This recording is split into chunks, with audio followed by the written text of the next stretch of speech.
দাদা যত ইচ্ছে মেরে নিন, কিন্তু একবার স্যারের নামটা তো বলুন। হ্যাঁ, কি বললি? স্যারের নামটা প্লিজ। আরে কেন মাথাটা খাচ্ছিস বলতো? স্যারের নাম বলো, স্যারের নাম বলো, তোতা পাখির বাচ্চা। সরি, স্যারকে ফোন কর আর জিজ্ঞেস কর রাধুনিটাকে নিয়ে করবোটা কি। বোর হয়ে গেলাম এটাকে মেরে মেরে।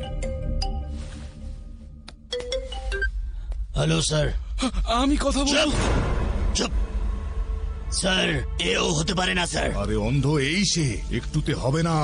ওকে মা রাম ধোলাই দে আরো, তবে গিয়ে মুখ খুলবে ও। আরো যদি মারি মরে যাবে ও। তাহলে মেরে ফেল। কি? ঠিক শুনেছিস তুই, মেরে ফেল। সরি ব্রাদার, তোকে উপরে পাঠানোর অর্ডার এসে গেছে। আমায় মেরে ফেলবে? সত্যি?